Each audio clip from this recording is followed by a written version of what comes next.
This is NDTV, and you're watching Classics.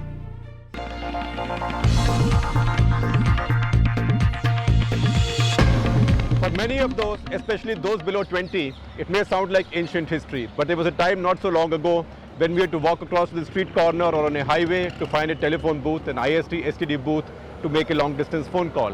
And when we did that, some of us thanked a man called Sam Pitroda, or Satyanarayan Gangaram Pitroda. My guest for today, he's back now, 20 years later. Much has happened. Thanks. Many more new patents in your name, 5 major surgeries. Sam Pitroda never gives up. Keep trying. That's what life is all about. Good to be with you. Good to be with you, and I'm sorry to catch you in Delhi's diplomatic enclave, not the most diplomatic person to have Well, on I'm the glad show. at least we got connected. Normally we get connected at the hotels Right. in Mumbai and or on flights. or on flights. So it's good to be with you. But Sam, much has changed. You're first coming with Rajiv, and 20 years later now, India is a different world, if not a different planet. Absolutely. 20 years, things have to happen. A lot of technology has changed. World has changed. I think 20 years ago, there was still a bipolar world. Now with collapse of Soviet Union, globalization, privatization, free market economy, mobile telephone revolution, internet revolution, everything has really changed to some extent in the favor of countries like India. So it's natural for us to have high hopes. And I hope we can really capture. So you are drawn to India whenever there is this mood for optimism. 85 was a time like that, Rajiv Gandhi. Not necessarily. I felt in 85 I was ready. It was really 81 that I started coming back and forth. I was ready at a personal level. I just finished selling a company. My children were young. And I felt that was a window of opportunity. So 81, you must have been 38 or 39. Yeah. So I really started coming during Mrs. Gandhi's time. Then she died and Rajiv took over. So that was a unique opportunity to forge alliance and see the role IT, information, software could play Right. 20 years down the road. But then it was very wild idea. No one believed that India needed software, computers, telecom. In fact, you were all dismissed as Rajiv Gandhi's tech junkies, Babalog. Sure. That's okay, but that's their privilege. People have their own privilege as to what and how they judge. But my conviction was that telecom, access, information is key to building modern India. And I got an opportunity and we had the right ecosystem, a lot of young people, a lot of talent. And we started it, launched it. We could have done a lot more, but at least we got something going. And today that has given us a lot of confidence as a nation. We have $150 billion worth of balance of payment. We have success stories in a lot of IT companies. And there is some amount of confidence In fact, in the industry. the Indian passport now is seen with a very different kind of respect around the world. Absolutely. In fact, someone was telling me yesterday that Indians are seen as the knowledge workers. But in reality, they are seen as IT workers. Because everywhere you go, in some IT department, there is some Indian at a very key position. Right. And I think now we need to take the next step. So in my life, I'm at a point now, I'm 63, my children are grown up. You were a young 63, I can and see. I had all kinds of health issues which sort of get resolved as we go along. And I see another sort of window of opportunity, and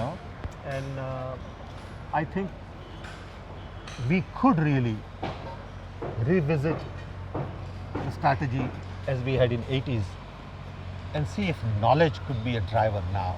And how do you do for the that? future. I think the starting point is to recognize that knowledge will play an important role in nation building going forward. In the 21st century, knowledge is going to be definitely the key. How do we re-examine our existing knowledge institutions? From primary school, secondary school, vocational training, higher education, teaching methods, teachers, processes, technology, tools. What are we teaching? Is it relevant today? Why are we teaching? How are people learning? I think all of these issues need re-examination in light of technology today. But Sam, tell me, how did this happen, this chairmanship of Knowledge Commission, how did it come through? Was it just logically to be expected when the Congress came back to power? Or tell me, who called you, or who did you call? How did this happen? Well, basically, at the National Advisory Council, Right. headed by Sonia Gandhi, we had some discussions on science and technology and education. And sort of informal consensus was that I should look into these Here he is. and give a report. Unfortunately, because of my health problem, I couldn't come that frequently. I did a brief report, which was then presented to the Prime Minister. I had Right. an opportunity to give him a presentation. And Prime Minister on his own has been thinking about ideas like this. And I'm sure he has spoken to lot many more people, And in his mind, he felt that this is a good sort of, Because many people in India would say that Knowledge Commission is fine, but we have enough gyan. What we need is action, an action commission. No. If you see in India, anything you say, I can say exactly opposite and can get away with it. That's Sure. the contradiction in this country. I think there is a need to re-examine No, knowledge. but there institutions. is skepticism about the word commission, not knowledge, not gyan. Forget about commission. Forget about skepticism. Whatever it is, we still have to do something. We have to do something in spite of commission. We have to do something in spite of skepticism. We have to do something in spite of cynicism. Okay. And if we can just look at how technology is transforming education. See, the education model is still based on duster, chalk, teacher, classroom, blackboard. But That model But has if to you change. look around India's villages, 2/3 don't have blackboards. That's okay, that's all right, that's perfectly all right. But if a teacher can be taught, Right. you see, we always come up with why, as opposed to saying why not. In India, whenever you talk to somebody, they'll give you 10 reasons. And I used to tell them that, look, you don't need talent to tell me that there are problems. You need talent to move on. To tell me what the solutions are. Oh, I don't know all the solutions, but I would definitely No, say I that- mean, you want people to tell you what the solutions are, not the problems. Exactly. Not me, all of us. But is that a uniquely Indian trait? People talking of problems more than solutions? I don't know.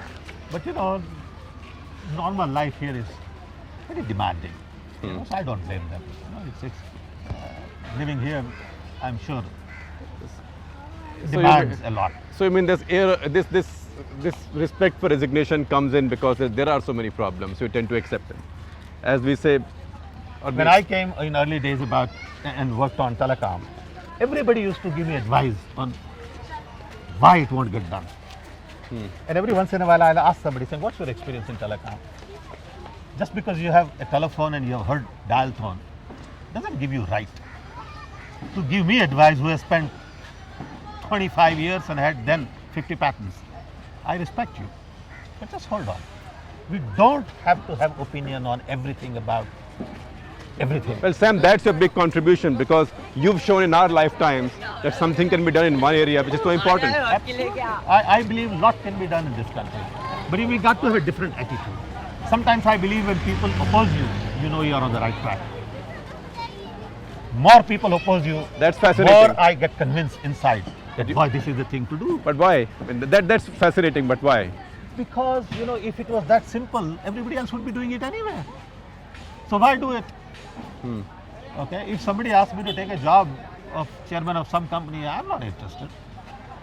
That anybody else can do. You could have retired at 35. I would have retired at 35 without any problem.